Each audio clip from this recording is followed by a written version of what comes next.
Hello and welcome to the Blank Cover Network. I'm BCV Dom and today we are talking about action figures, in particular Ghostmaker, one of the latest offerings from the DC Multiverse line by McFarlane. Okay, let's get into it.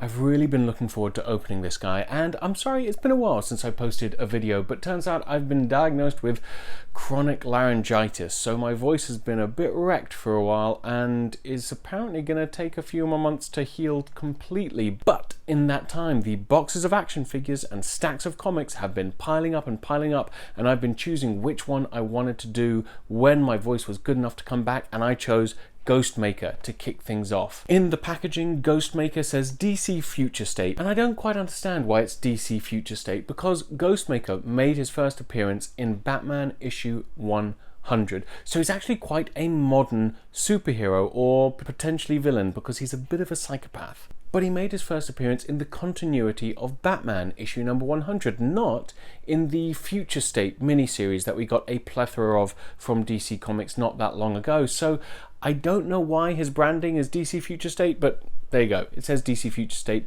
Nevertheless, this is a cool looking action figure and the first time we are getting Ghostmaker in action figure form, so it's very exciting because he's a really cool looking character, as you can probably tell through the plastic window. Created by James Tynion IV and artist Jorge Jimenez, Ghostmaker is a relatively new character to the Batman canon. In fact, he was actually part of Batman's journey in becoming the world's greatest detective and martial artist. Some would even argue he was a childhood friend or early 20s friend, early adulthood friend of Bruce Wayne himself, and then he came to Gotham City to rid Gotham of Batman and take its place as their big sentinel of justice. But Batman had other plans, and now the two of them work together, and Ghostmaker is a new addition to, I suppose, the extended Bat family.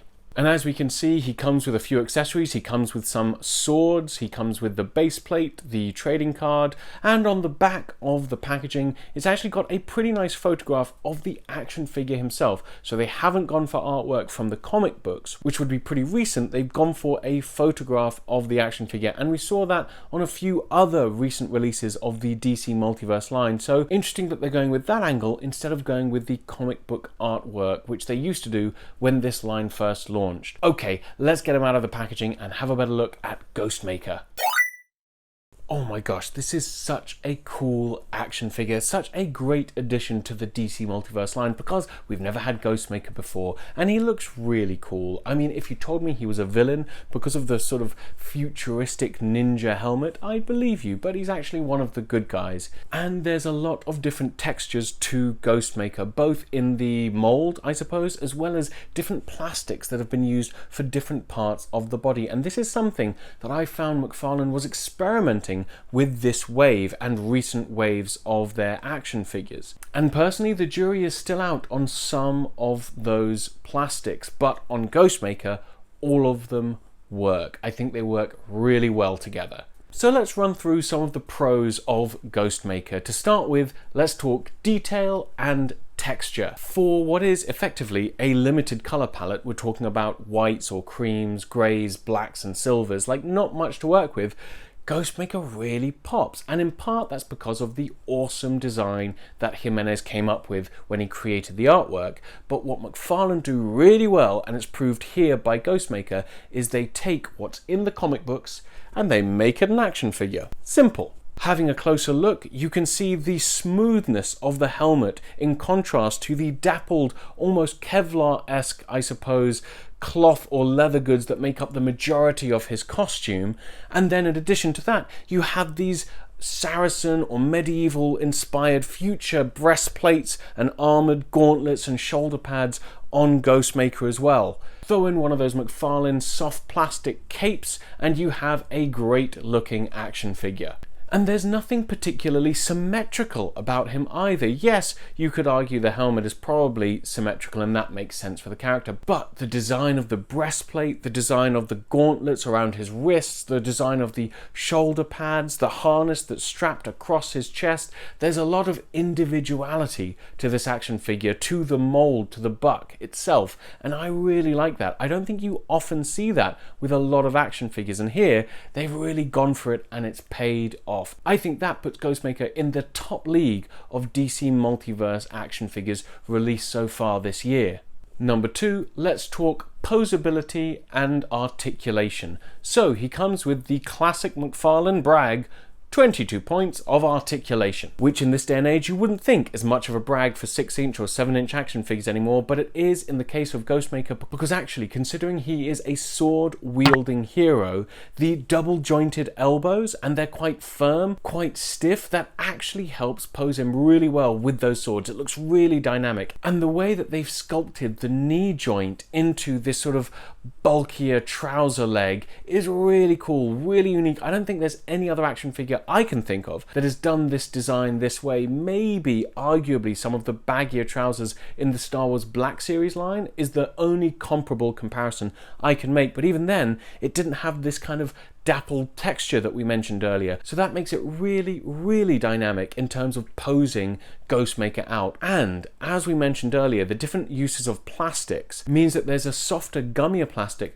to the waist guards and to the shoulder pads. So you can pose Ghostmaker out really far, really wide, really long dynamic poses, and that softer plastic doesn't get in the way. It moves with the figure, which is a big plus. One that I don't think works with every action figure, but certainly works with this Ghostmaker. Another pro, this is the first time we are ever getting Ghostmaker in action figure form, and that's fantastic. McFarlane are actually taking a lot of the more modern characters and character designs and turning those into action figures, and I think it's working for them. Ghostmaker is such a young character in the sense of he was only created, less than 2 years ago? He was from Batman issue number 100, but he's become a staple character in that series. So what do McFarlane do? They introduce him into the action figure line.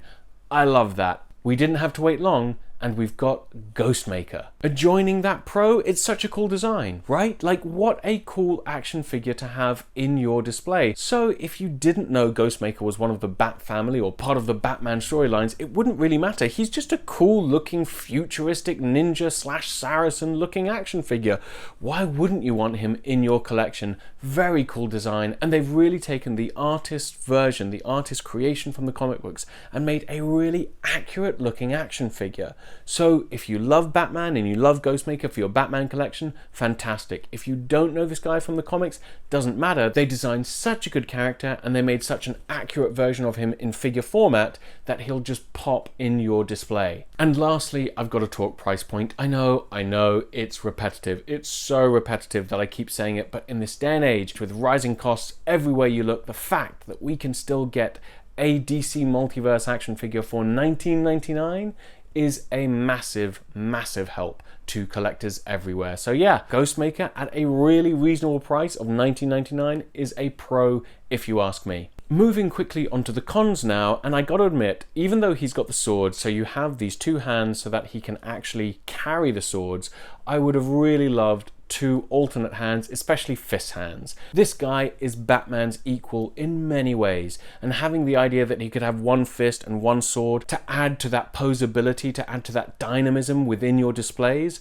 I just think that of course he's good at hand-to-hand combat, not just with swords, but with his fists as well. In fact, in the comic books, he's sometimes seen sparring or training with Bruce. So yeah, he's not always going to be using swords. A couple of fist hands would have been a great addition for Ghostmaker. Not a deal breaker, but definitely I think a con for the list. Now the next con, and it's kind of a big one, is a wider conversation I want to have with you all, and to do that I'm going to bring in this guy, Godspeed, who's another DC Multiverse action figure that I was really excited to get, and was one of those aforementioned boxes that was piling up and piling up when I'd lost my voice and couldn't do any YouTube videos. So I opened him up and was frustratingly disappointed. But it's really useful to know why I was disappointed in Godspeed when I talk about Ghostmaker. Hear me out. I love the Godspeed character and Godspeed design. With DC Rebirth, when that launched and I was buying the Flash single issues, I loved the introduction of Godspeed as a big villain.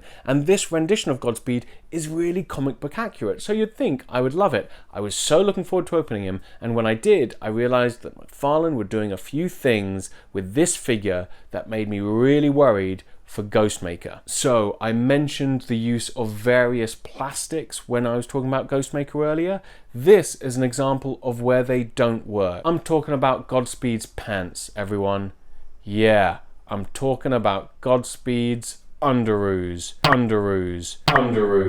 by underoos, I mean this bit here. It is a softer plastic that they used to cover his crotch and his butt, and I just think it doesn't work. It really makes it feel like it's a totally separate piece to the rest of his costume. It doesn't work with the harder plastic of the legs or the torso. I don't know why they've done it. Maybe it's cost cutting. Maybe that's how they keep the figures at $19.99 this year, by using some cheaper plastic where possible, but it doesn't work for Godspeed. Looking at Ghostmaker, however, you have the hard plastic here and you've got the softer goods over it in very specific sort of metal looking design, and it hides the softer good piece that is like, I don't know what do you call it, the cod piece, the crotch piece, I don't know. But this element that's softer is actually hiding what's underneath. So it didn't work for Godspeed, but over here for Ghostmaker, because it's hidden, you do get all that extra articulation, that flexibility, but it looks like one cohesive unit, one cohesive costume,